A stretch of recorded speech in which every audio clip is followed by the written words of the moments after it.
Hello, my friends. My name is Samuel. I am 34 years old and my world consists of soil. I work as an agricultural engineer at a regional directorate affiliated with the Ministry of Agriculture. Due to my job, I am familiar up close with the endless corn seas of the Midwest, the massive greenhouses, and the stories held in the calloused hands of the farmers. My days pass among farms, fields, seeds, and the soulless paperwork of the government. I am married, but we do not have a child yet. My wife's profession is teaching. Therefore, we are both nomads.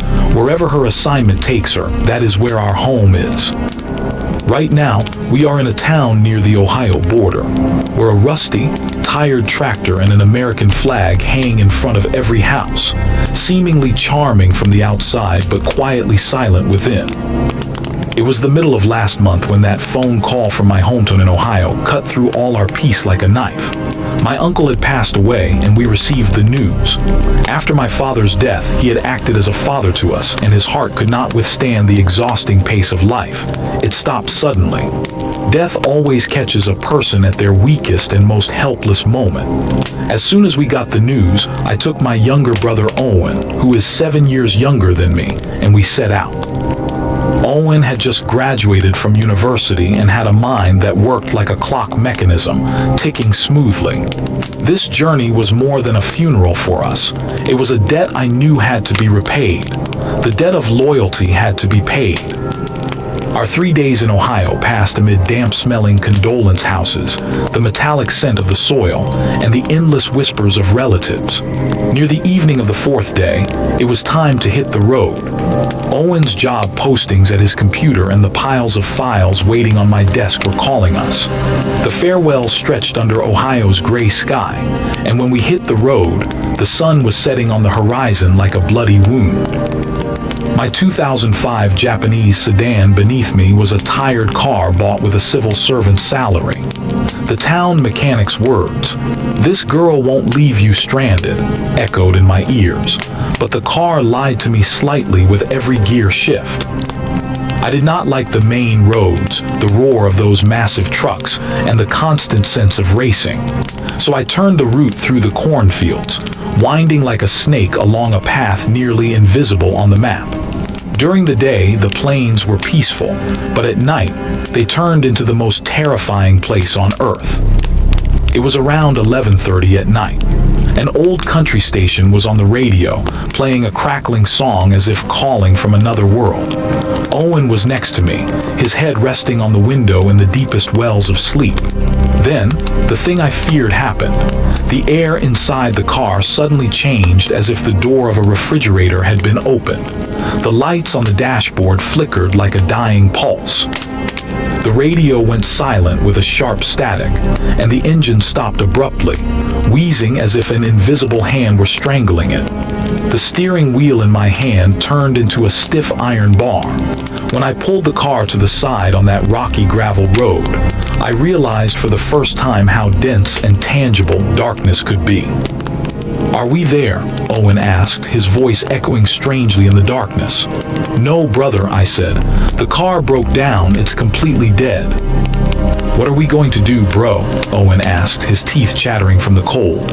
"We'll wait, son," I said helplessly. "Surely a vehicle will pass by, a truck or something will stop it and ask for help." We got back in the car and closed the doors, but with the engine dead, the interior quickly became cold. 20 minutes, half an hour, time did not move. Not a single vehicle passed by. The cold had reached an unbearable level. I could not feel my toes. Owen, huddled in his jacket, crossed his arms over his chest, shivering silently. "Brother, this won't work," Owen finally said, his voice breaking with tremors. "We're going to freeze here in the car. My feet feel like they're about to fall off from the cold." He was right. The car was no more than a metal box. It let the outside chill indirectly.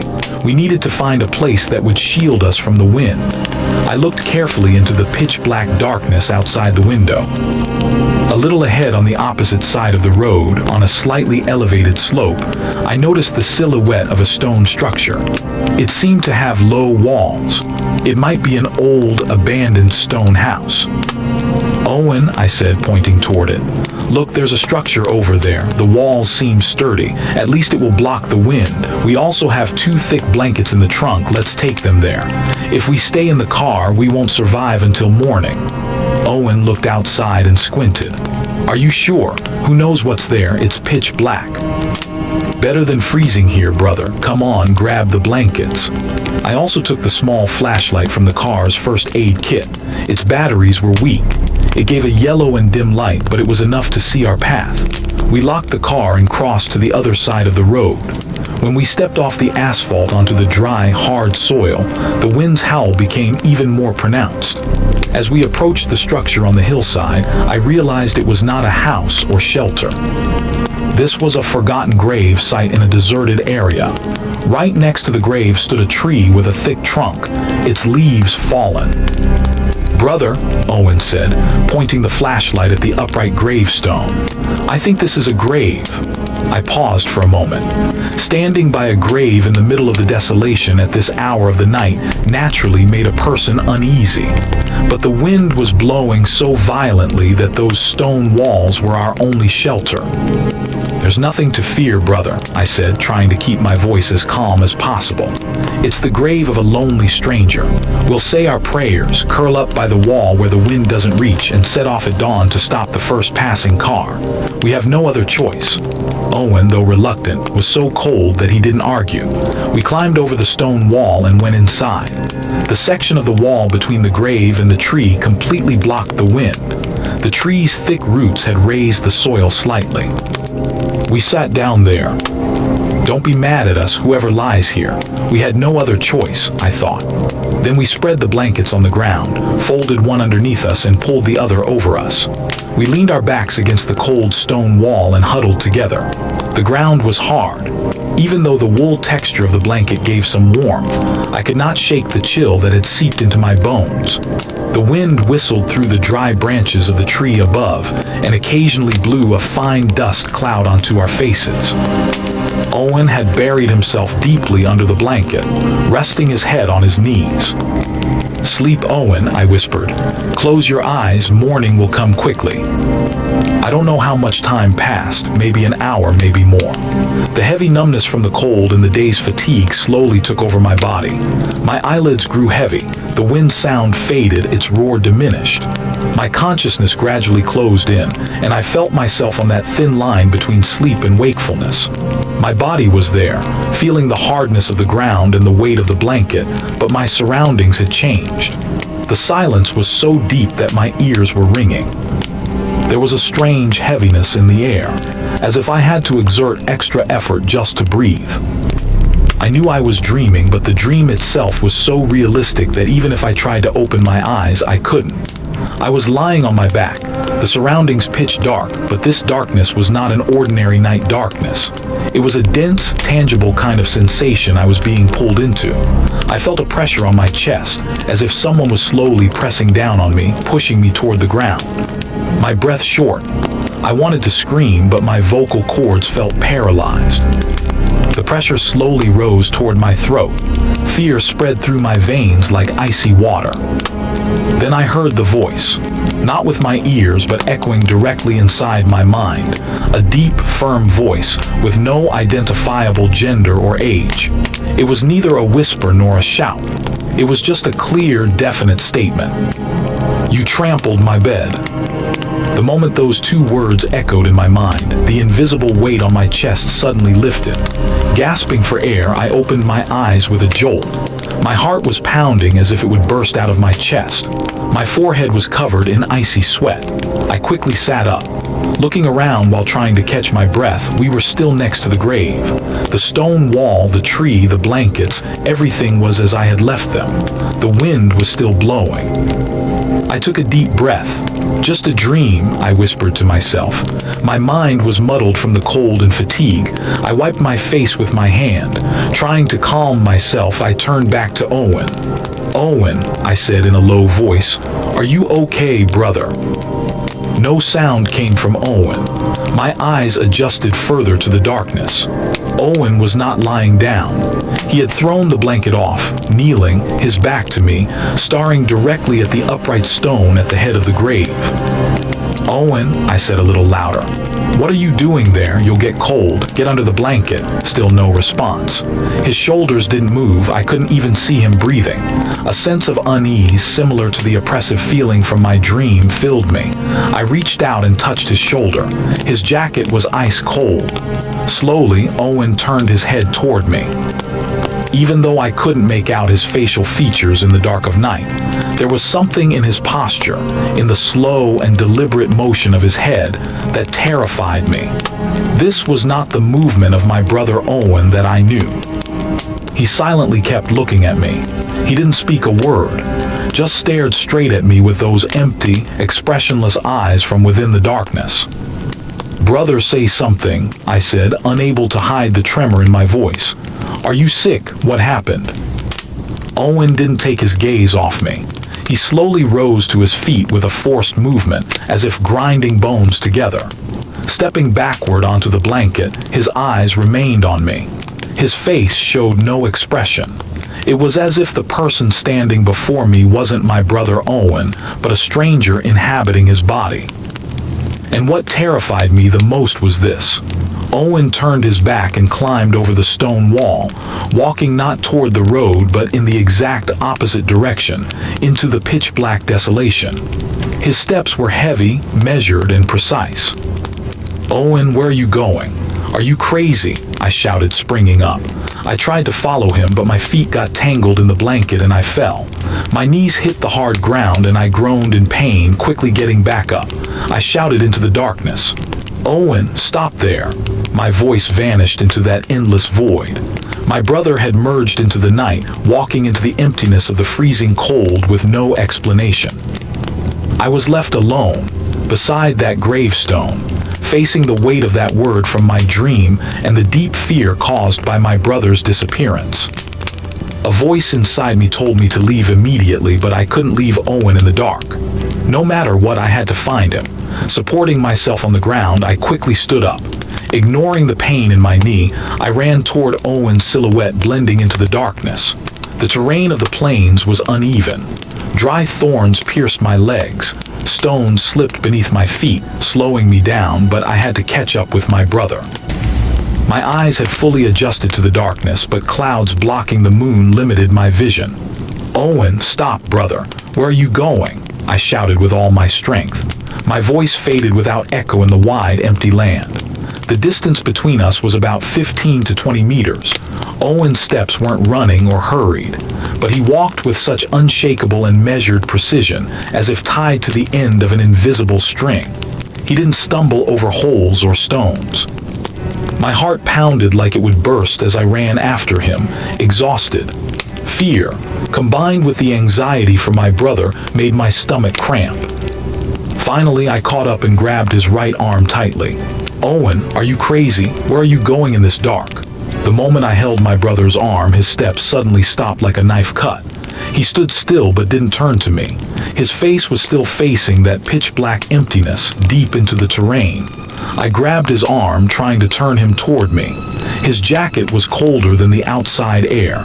Touching it felt like ice. When he finally turned, I couldn't see his face clearly, but I could feel that frozen expression. His eyes were not on my face, as if looking through me at the gravestone behind me. His jaw was tight, and he didn't blink. "Brother, don't scare me. What happened? Was it a dream? Speak." He didn't answer. He made a slow but incredibly strong motion to free his arm from my grip. Owen was younger and physically weaker than me, but the force he used to pull his arm was not that of a normal human. I couldn't resist. My fingers slipped. As soon as he freed himself, he again moved with the same fixed steps toward the darkness. This time I grabbed him by the shoulders with all my strength and pushed him backward. We both lost balance and fell onto the dry grass. I quickly got on top of him and grabbed his collar. "Enough! Snap out of it. We're going back to the car." He still didn't speak. He did not resist or strike, just stared blankly at the sky. This silence and unresponsiveness terrified me more than yelling or fighting. I forced him to his feet, his will completely gone. Like dragging a sack, I brought him to the car. I made him sit in the front passenger seat by force. I slammed the door shut and locked it. I immediately got into the driver's seat. Inside, it was as cold as outside. Owen sat upright in the seat, hands on his lap, eyes fixed on the windshield. He didn't shiver or breathe audibly. "Owen," I said, trying to soften my voice, "brother, what did you see in your dream?" "Look, I had a bad dream too. It's because of the cold, because of fatigue. It's over, we're here." Owen still didn't react. Silence again. Only the sound of the wind hitting the car's body could be heard. The voice from my dream echoed suddenly in my mind again. "You trampled my bed." In the dark night, while we were taking shelter behind those stone walls, we hadn't seen exactly where we lay down. Had we unknowingly laid the blanket over a grave to protect ourselves from the wind? Had we unknowingly disrespected the person who lay there? My mind searched for logical explanations. But the state of my brother beside me, rigid like a statue, shattered every rule of logic I knew. The cold had become unbearable. My hands were numb and I couldn't feel my toes. The blankets remained by the stone wall, and I had no courage to return to that dark grave to retrieve them. I turned the ignition once more, hoping the car might recover after a rest. But unfortunately, there was no slightest movement in the gauges, no whisper from the engine. The car was dead. I rested my head on the steering wheel. Helplessness grew in my throat like a knot. My brother sat beside me, seemingly lost his mind, and I awaited freezing to death. I looked at my phone. In the pale light of the screen, I saw that the time had passed 3:30 in the morning. There was still no signal. Not a single vehicle had passed by. We were about to freeze. Sleep was creeping in, that sweet drowsiness wrapping my entire body. I knew if I fell asleep, I might never wake up. So to stay awake, I pinched my own legs, slapped my face. Just as I was about to completely lose hope and close my eyes, I saw a faint yellow glow in the rearview mirror. At first, I thought I was hallucinating. Rubbing my eyes and looking again, I realized it was real. An old, rusty white pickup slowly stopped beside us. The man who got out seemed molded from the dust and sorrow of Ohio. His face was lined like deep valleys. He walked toward me with calm steps. "Hello, son," he said, in a deep, reassuring voice. Trouble on the road. Seeing that man at that moment was the greatest relief in the world.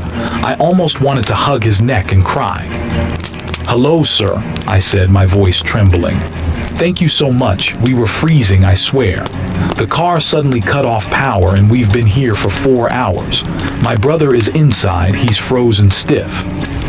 The man glanced briefly at my car, then turned back to me.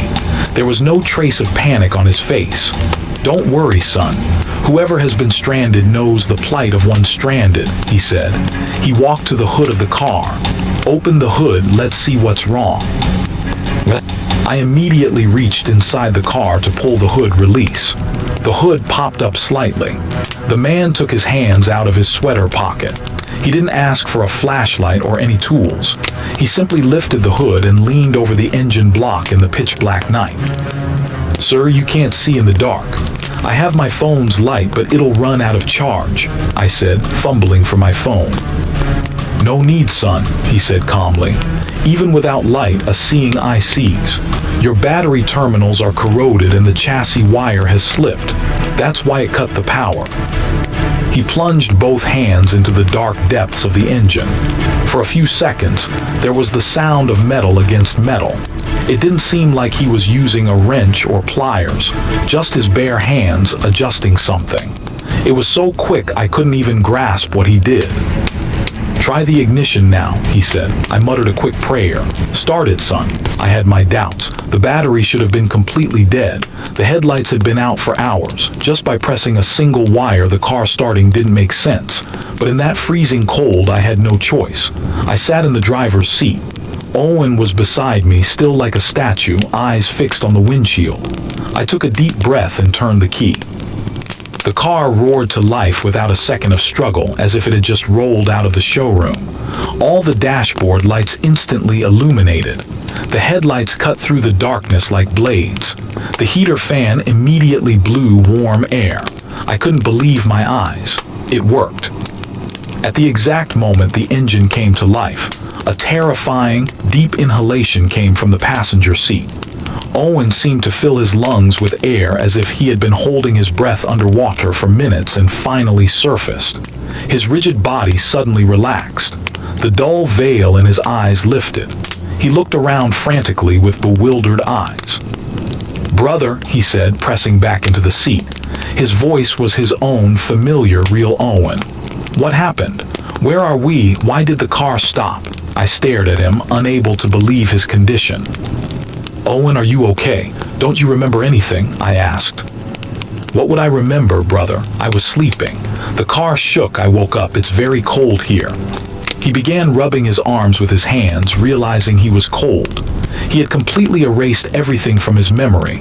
The night, leaving the car, lying by the grave, the dream, and that terrifying silence afterward. It was as if the car had just broken down and he had just woken up. To avoid scaring him further, I quickly explained. "The car broke down, brother. Power cut off. But fortunately, a man came by and fixed it.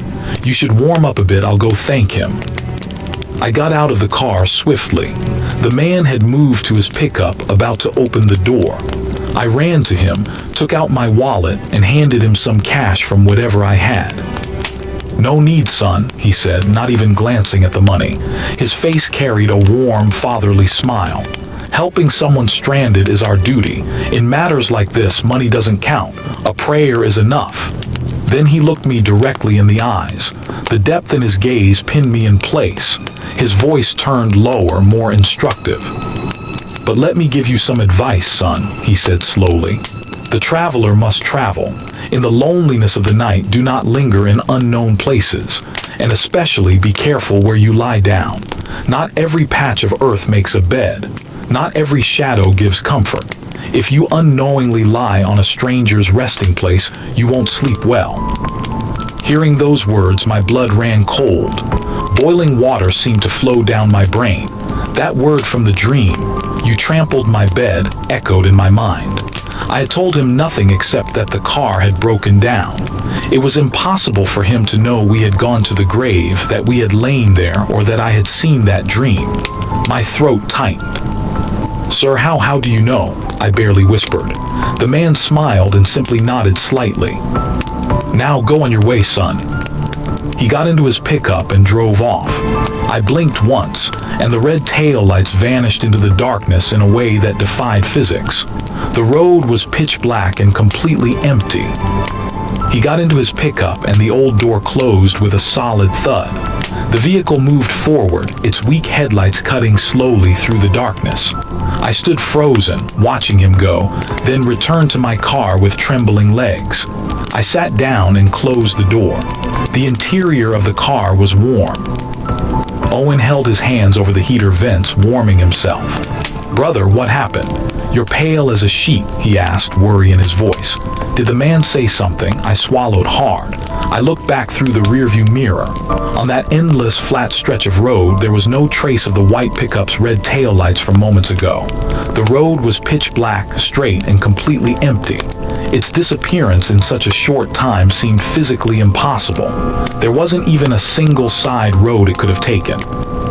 "Nothing, brother," I said slowly as I shifted gears. "Let's get out of here." I pressed the gas pedal. Our car moved through the lonely road, slicing the night darkness. Hours later, when we left the prairie road and reached the main road of our town, the sky was gradually brightening with the first light of morning.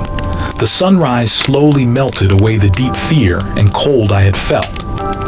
Owen listened to music along the way and talked about his plans for the future.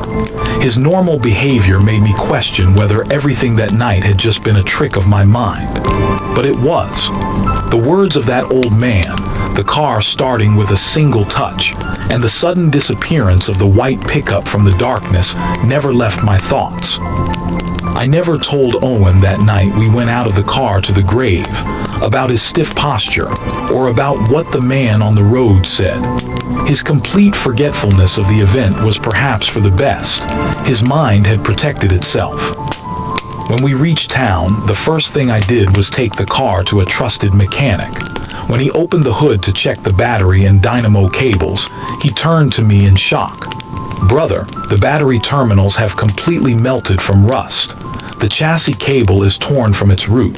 Not only is it impossible for this car to run, even turning on the radio shouldn't be possible. How did you get it here? I just smiled. A kind stranger helped, I said briefly. Since that day, every time I drive long distances, especially at night, I feel a strange sense of peace. I know that loneliness isn't the only meaning of desolation. Wherever someone is stranded, helpless, and drained of strength and reason, there is always someone roaming those dark prairie roads who understands. Some call them miracles, some call them strange travelers. But the most important thing is to always show respect for the ground you step on and the shadows you take shelter under. Not every patch of earth is a bed, and some mistakes can lead to dreams from which you cannot awaken.